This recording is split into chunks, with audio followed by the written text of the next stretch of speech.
इस हफ्ते ऑफिस में कुछ मज़ेदार हुआ। मुझे एक प्रोजेक्ट के लिए पुराने पेन्स की ज़रूरत थी, तो मैंने एक डब्बे पर इसमें अपने पुराने पेन्स डाल दीजिए लिखकर कैंटीन में रख दिया।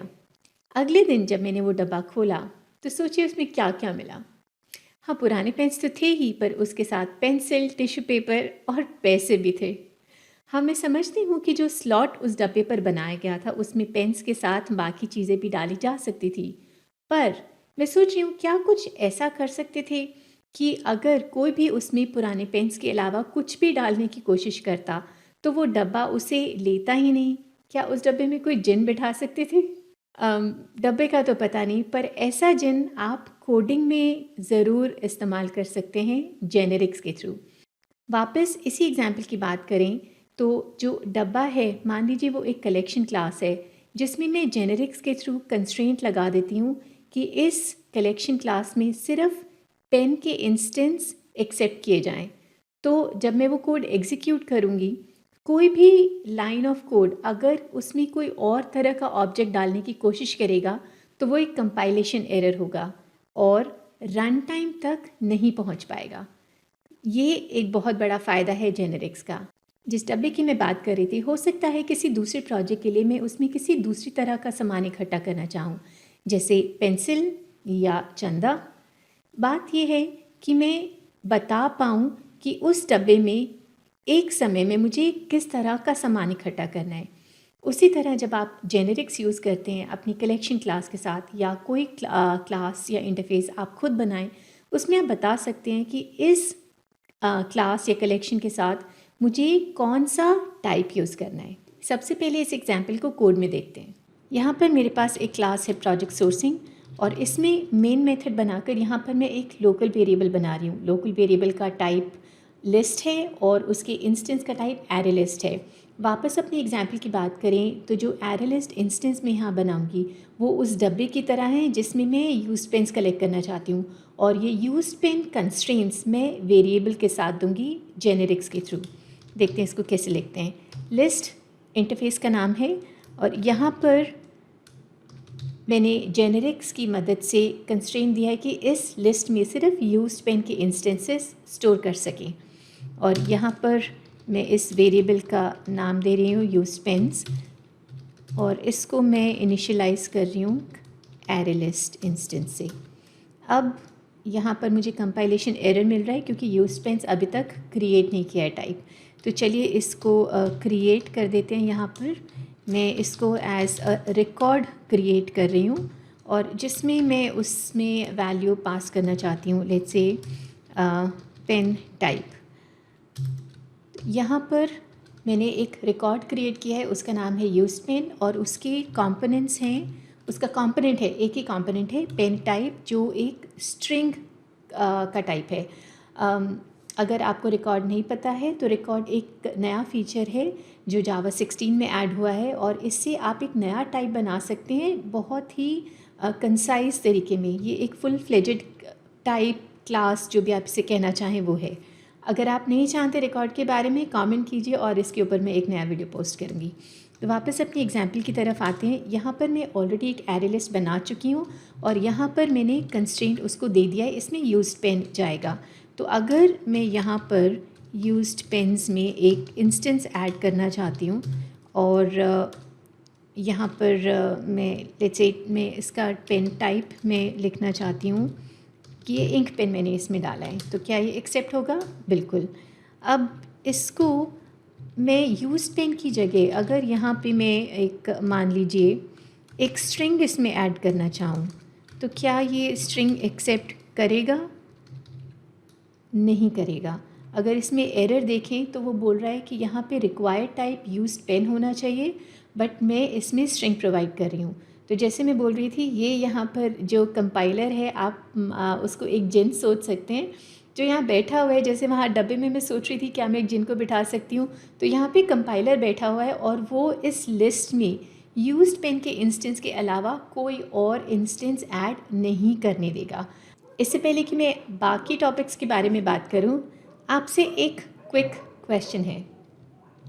क्या आपको पता है कि जो कोड मैंने अभी हाईलाइट किया है उसको कैसे पढ़ते हैं? अगर आपको पता है तो ऑफ कोर्स बहुत अच्छी बात है, अगर नहीं पता है तो इसको बोलेंगे लिस्ट ऑफ यूज्ड पेन।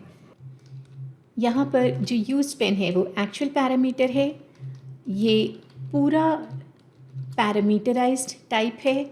और अगर मान लीजिए मैं यहाँ पे एंगल ब्रैकेट्स और ये टाइप डिलीट कर देती हूँ तो ये जो लिस्ट है अब ये रॉ टाइप हो गया। अगर मैं लिस्ट के डेफिनेशन के बारे में बात करूँ, इसकी डेफिनेशन यहाँ पर है, इसको मैं लिस्ट ऑफ ई बोलूँगी। काफ़ी बार जब आप कलेक्शन क्लासेस के साथ काम करेंगे तो आप देखेंगे जो उनका टाइप वेरिएबल यूज़ होता है डेफिनेशन में, जैसे यहाँ पर ये इंटरफेस लिस्ट की डेफिनेशन है तो इसमें जो टाइप वेरिएबल है उसका नाम है ई।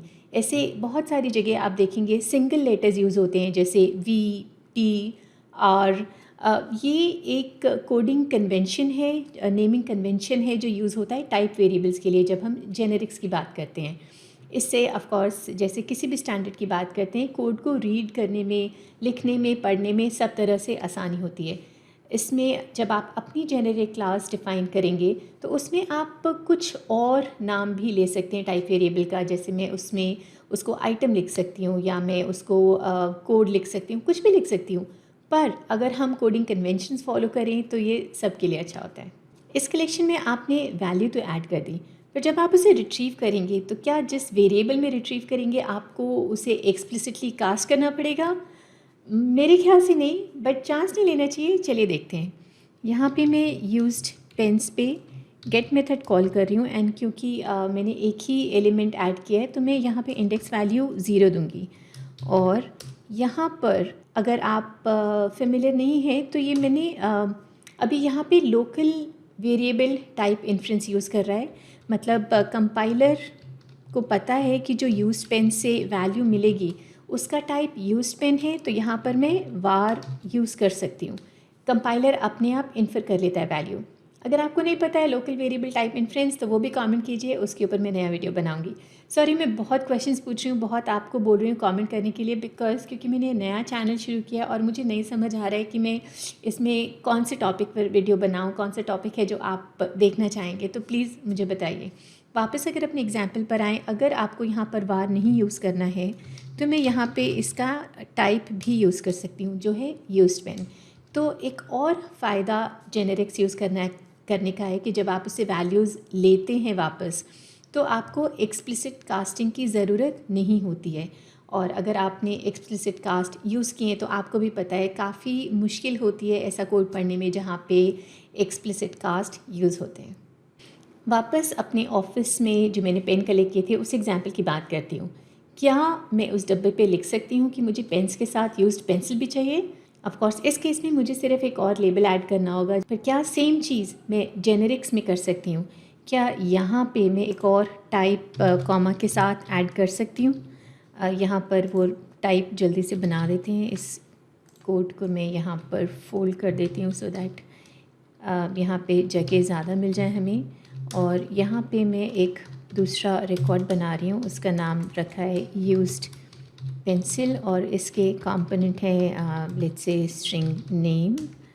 और यहाँ पे मैं उसका सेकंड कंपोनेंट उसका प्राइस रख देती हूँ, ठीक है। और यहाँ पे क्या मैं इसको यूज्ड पेंसिल एक और टाइप ऐड कर सकती हूँ?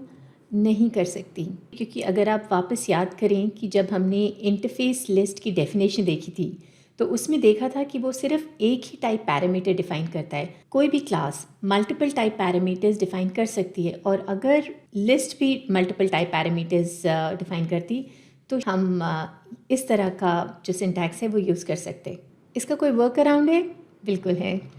मान लीजिए यहाँ पे मैंने एक इंटरफेस डिफ़ाइन किया है, लेट्स से उसका नाम है राइटिंग डिवाइसेस, और जो मेरे रिकॉर्ड्स हैं यूज्ड पेन और यूज्ड पेंसिल, अगर मैं उसको बोलूँ कि ये इस इंटरफेस को इम्प्लीमेंट करते हैं, यहाँ पर भी मैंने लिख दिया it implements writing devices.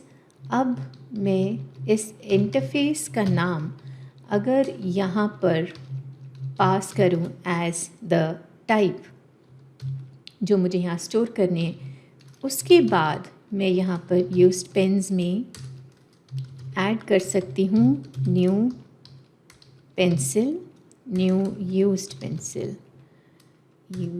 Pencil और इसका नेम अप्सरा पेंसिल किन किन लोगों ने यूज़ की है? नए बच्चों ने तो शायद नहीं यूज़ की होगी, ओल्डीज़ मेरे जैसे ने यूज़ की होगी। और उसका प्राइस उस टाइम तो 1 या 2 रुपए की आती थी जब हम अप्सरा पेंसिल्स लेके काम करते थे, अब तो शायद 10 रुपए की आती हैं। ओके, पुराने दिन। सो यहाँ पे यूज्ड पेंसिल, यहाँ पे क्यों, ओके यूज्ड पैन्स लिख दिया मैंने, ओके स्पेलिंग मिस्टेक। तो अब आप देख रहे हैं कि यहाँ पर अब इस कलेक्शन क्लास में मैं पेन और पेंसिल दोनों ऐड कर सकती हूँ।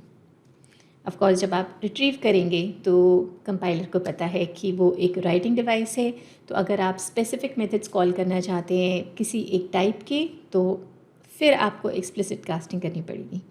इस वीडियो की शुरुआत मैंने की एक प्रॉब्लम से जो मुझे ऑफिस में आई थी, जहाँ पे मैं इस्तेमाल किए हुए पेन इकट्ठा करनी चाहती थी एक डब्बे में, पर यूज्ड पेन के साथ मुझे उसमें पेंसिल्स और भी चीज़ें मिली। खैर ऑफिस में तो मैं ये प्रॉब्लम नहीं सॉल्व कर पाई, बट मैंने आपको दिखाया कैसे अगर आप कलेक्शन क्लासेस यूज़ करते हैं जावा में जो ऑलरेडी जेनेरिक्स यूज़ करते हैं, तो कैसे आप उसमें कंस्ट्रेंट लगा सकते हैं कि आपको एक पर्टिकुलर टाइप के ऑब्जेक्ट्स ही उसमें स्टोर करने हैं। जब आप उसको रिट्रीव करते हैं आपको एक्सप्लिसिट कास्टिंग की ज़रूरत नहीं है। ये ऐसे जब आप ऐसा कोड लिखते हैं तो ये काफ़ी आसान होता है लिखने में, पढ़ने में, और मेंटेनेबल भी होता है। ये तो सिर्फ इंट्रोडक्शन था जेनेरिक्स पे, और भी आप काफ़ी सारी चीज़ें कर सकते हैं। आप अपना एक जेनेरिक क्लास और इंटरफेस बना सकते हैं। और अगर आपको ये वीडियो पसंद आया और आप अपना क्लास और इंटरफेस बनाना चाहते हैं जो जेनेरिक्स यूज़ करें, आप प्लीज़ मुझे कमेंट सेक्शन में बताइए और मैं ज़रूर उस पर वीडियो बनाऊंगी नेक्स्ट। बहुत बहुत धन्यवाद ये वीडियो देखने के लिए। आशा करती हूँ आपको ये पसंद आएगा और आप इससे कुछ सीख पाएंगे।